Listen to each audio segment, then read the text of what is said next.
And they're like, well, do you want to see some gators? I'm like, yeah, let's go. So, sure enough, she's like, here, gator, gator, here, gator, gator. And thing's mouth opens up like a freaking Jaws at that point.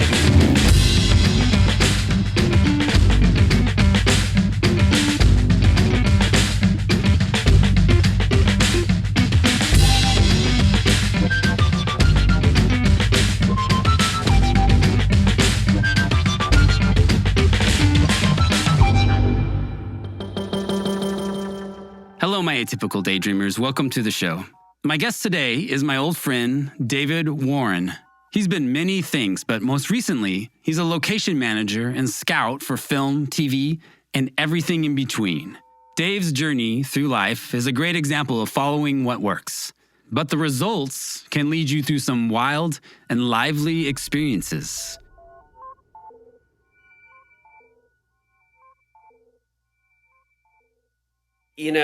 I guess the common thread for me for my life has been I've always kind of been good at just getting out and about and just sort of talking to people and kind of like connecting people. And, I've had to reinvent myself multiple times in my life, as I think most of us have at this time. If we're still kicking. I grew up in a family that took road trips. In the 70s, it was just a very short trip to New Braunfels to land a resort. But then in the 80s, it was Colorado every summer. And my parents would drive. They had a very specific agenda. There was one day, it's still a day that will live in infamy for my dad. We went from Gallup, New Mexico to Kingman, Arizona. And it shouldn't be that big a deal, but it was, if you hear what my mom made us do that day, now you kind of understand my life a little bit, which is that day we went to the Grand Canyon, the Petrified Forest, the Meteor Crater, and the Painted Desert. 4 things in northern Arizona in one day. It was like literally, and the weird thing is it was literally like within a year of when National Lampoon's Vacation came out. And we pretty much did the Grand Canyon the same way. We didn't have a dead granny on the river dragging a dead dog. But the dead person was basically my dad, because when we got to the hotel, he had to drive the whole way. And all he did was just collapse on the bed. So that was like, my mom always had this, we gotta do it all. We gotta do it all. So that was really kind of how I was introduced to traveling. And I think about it, is I started doing it on my own when I was in high school.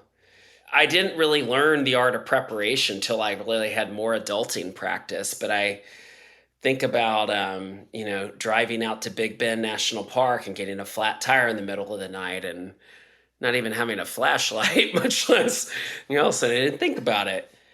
The day I graduated from college, I got in the car with my then girlfriend and we drove straight from Austin to Los Angeles. And then that's not a short drive. We were going to stay with this friend of mine's place who lived in the valley. And this is like a total like young male thing. We just showed up at his apartment. We didn't bother. I didn't communicate with him like, hey, are you going to be home? And then we couldn't figure it out, so I just broke into his apartment. And I found like a window on an alley, and I'm like, okay, well, I guess that's okay. And we didn't have a plan. We didn't have sleeping bags and anything. We're just gonna sleep on the floor of his like skater apartment.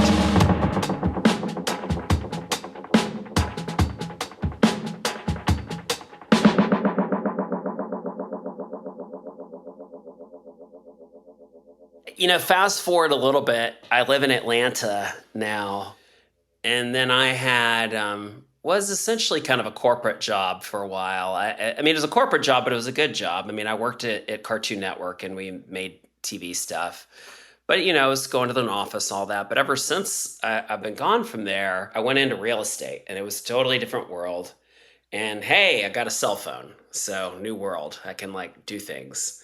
The thing about real estate is that that's really a business where, as I always tell people, they're like, what are you doing? I'm like, I'm out on the streets hustling for money. And it's pretty much true. I mean, you're dialing for dollars, knocking on doors, and you kind of never know what's going to be on the other side of it. And, I was young and fearless and I didn't worry about it, but other people would be like, is this safe? I'm like, sure. But I was also, as you probably gathered on this, a little impatient and impetuous. And I didn't want to wait around and have a detailed plan. I just wanted to go. So, sometimes I would go look at houses that were houses or like bombed out buildings that maybe could have a new life. And that was really what had me interested in real estate, in the idea of like physically improving the environment you inhabit has a certain legacy and permanence that actually has a greater ability to impact and improve the world you actually inhabit and more connected to your community. And that appealed to me a lot. But in locations, it's been interesting because there's been cases. There was one, we needed a farm, and there was this woman I met has this goat farm. I didn't know it at the time, but she was really struggling. And, we brought her TV show. And I mean, it was literally changed her life. And she, was able to use that money to help buy an adjacent parcel of land and all this stuff. So, scouting in the city and urban areas is fine and good, but it's always when you get out of the city, it would get kind of interesting. We sort of made our bones what I call these murder and mayhem shows. The first one was this one called Swamp Murders. And I'm like, okay, so I guess we need a swamp, huh? You got it. Georgia doesn't have the most swamps, but it's got some. The best one is down near the Florida border, the Okefenokee swamp. And that was just like Gator Central. So it looks great. The problem is it's really hard to shoot in the actual, because it's a wildlife refuge, which is, people may not realize this, that's like a step above protection over like a national park. Like it's not really for anything but like science, basically. But next to it, they have the Disney version called the Okefenokee Swamp Park. And they're like, well, do you want to see some gators? I'm like, yeah, let's go. Like, okay, well, here's what's going to happen. We're going to get on the back of this golf cart, and I'm going to start tapping this stick against here, and I'm going to yell, here, Gator, Gator. But you need to tell me when it gets close, because then I got to hit it so he doesn't catch up to you. I'm like, this is the fucking plan? So, sure enough, she's like, here, Gator, Gator, here, Gator, Gator. And thing's mouth opens up like a freaking Jaws at that point, and I don't know what's considered close. I'm like, I think that's close enough. I got it. I got the shot. Let's fucking go. So that was more of like our beauty shots, our B-roll, if you will, where they just shot lots of like gator jaws and stuff. But we had another swamp out. That's the southern part of the state, the eastern part of a state called the Finnessy swamp. That one, because they're like, whatever, you can do whatever you want. We're like, okay, because it was all like simulated drowning scenes and all this stuff. Well, first of all, the day we tech scout it, which people don't know what a tech scout is, like before you shoot, you take your key crew people out and they need to see what's what and how they're going to do it. There were basically copperhead snakes, which are very poisonous, everywhere. Everywhere we were going to be working, everywhere this. And one of the main lighting guys, our gaffer's like, well, are we a medic on this shoot? And the line producer's like, let me check the budget and see. So, I mean, there were copperheads everywhere. We're going to have people all in the water, all in everything. And so people are really starting to kind of freak out. That went okay until they had an episode where they had to do like this thing with a body they couldn't do with a real stunt person. And they finally realized too, this real stunt people just couldn't handle being the fake drowning in the water. So they had, I don't know what you call those things, like almost like a crash test dummy. Well, the scene is that it was a body getting thrown off a bridge. So they found a bridge, found a place people would do it, no problem. Okay, throwing the body off the bridge. So the problem that was not real thought through by the art department is, how are we going to retrieve said body once we throw it off the bridge? We got the shot. But then it's like, well, they had no mechanism to get it back, so they just left it. Well, this place also happens to be during the week, it's like they do like kids' field trips and this and stuff like that. Well, then they've got, Meemaw's fucking kindergarten out here, and they're, the kids are seeing a body. It's all over the news for Augusta, Georgia, that a body has been discovered at the Finnessy swamp. And then finally, the inevitable blowback. Well, actually, they're filming a television show out here called Swamp Murders. I think it kind of became an excuse for everyone to be like a big thing, but I think most people thought it was absolutely hilarious, and it was. But it was, yeah, life of the film crew.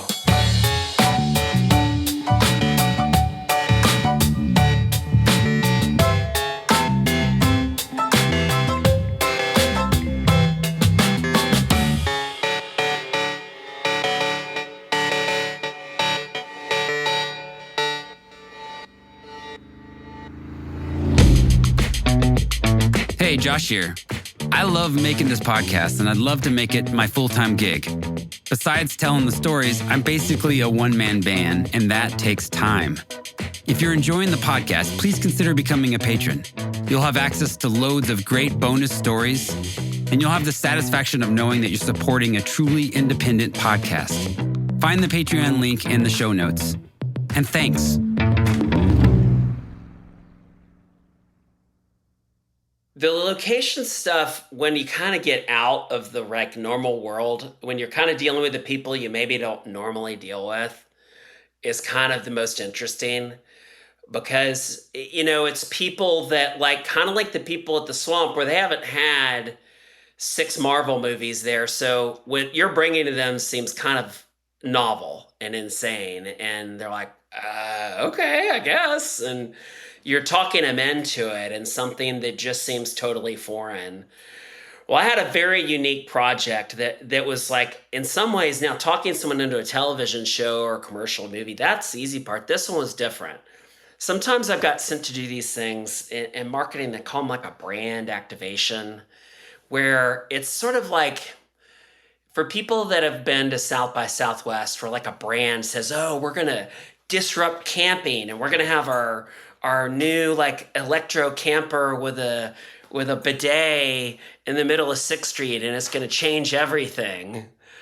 And this was sort of that, but instead it was a tax-free tampon store. And the building was this mid-century model with a giant applicator on the roof. So it's a tampon.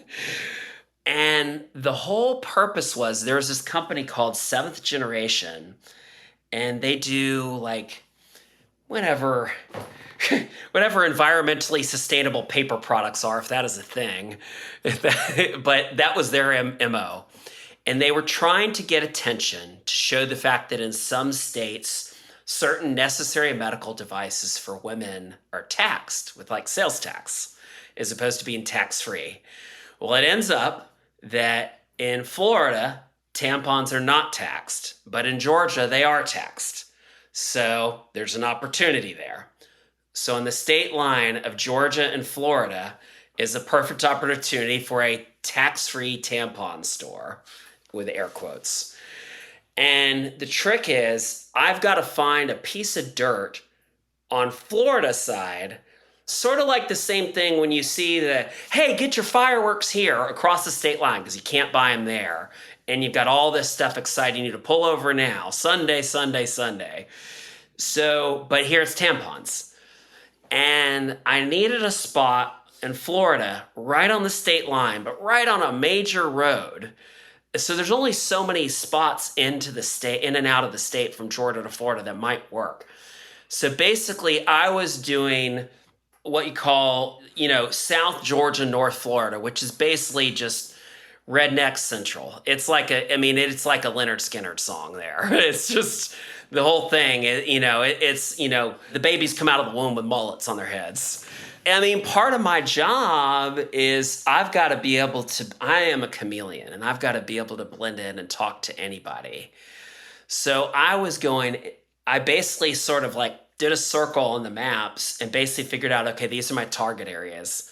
And I was looking for properties where I might be able to stick this temporary building, get a lot of visibility, and close to a high traffic road, meaning like an interstate. And I went to a lot of places. And, first of all, try being the guy going in and telling person you want to put a giant tampon on their property. Of course, then when you tell them you're going to write them a check, they're like, oh, okay, fine. I went all kinds of places, motels, liquor stores, fireworks places. And to explain it to them, I'd have to show them this model. They'll think, well, this is kind of what we want to do here. And I was basically just trying to sort of get options. And then I had to figure out all this logistical stuff, like how we're going to get permission and permit and to do that. And that's fine and good, but that wasn't really the interesting part. But I've kind of learned this. There's certain businesses you go in, or you got to be, those people have seen it all. And this one was just like a liquor store. It's like, okay, fine. So there's this woman sitting behind the counter. I swear to God, she's got her midnight, Saturday night special 357 Magnum just sitting on the counter, pointed at me. And I was like, okay, I'm going to take this real slow with her. And I start explaining to her who I am, what I'm doing. And she just gets a total kick out of it. And then I hand her my business card, tell her I want to circle back with her because it's actually a really, really good site. So I'm like, well, this might work. Well, on the back, she's like, okay, I'm writing down Tampon Man here. So when you call me back, just say it's the Tampon Man. So she's like, that way I'm going to know exactly who it is, exactly what it is. I'm like, okay. All right, yeah, I guess I've been called worse. So yeah, Tampon Man it is. For that few days, I was the Tampon Man. It's sort of emblematic a lot of times is just some of the stuff I've had to sort of be anything, anywhere to talk to people. It's like it's not the first time I've seen someone brandishing a firearm either. I remember we needed a junkyard for that same murder and mayhem show, Swamp Murders, and that guy made a big show of showing me his pistol because he wanted me to know who was in charge. But the very first movie I ever did, the whole movie title was called The Trials and Tribulations of a Trailer Trash Housewife. And, of course, I needed a trailer park. And we got that fine, but then, the reality is I somehow convinced the guy he gave it to us for free. But free is relative because we had no control over anything. If anybody that's ever filmed a movie or anything, you basically need to control everything. So I felt it was really kind of bad because the people that lived there, they didn't have any agency. They didn't have any money or any say in any of this, but we were there. But one of the things is there were a lot of little kids and that lived there. And the kids were out playing soccer and they had their dog and all this stuff. Well, their dog kept getting in the shot. And the first AD is like, hey, locations, get this dog out of the shot. And I'm like, okay. So what I would do is I would go play soccer with the kids and try to get the ball going away from where the shot is and get the dog to chase. Well, finally, I kicked it too much when I pissed the dog bit me. And freaking trailer park dog with no tags or anything like that. I'm like, fuck me. But that wasn't what sent me to the hospital on that movie. It ends up, and this is why whenever people see me now, when you're working on a show like that, you usually have a radio, and I had an earpiece in. Well, the earpiece, I have very small ears. My wife says that's why I'm a terrible listener. I got the earpiece stuck way in my ear canal, and I couldn't pull it out.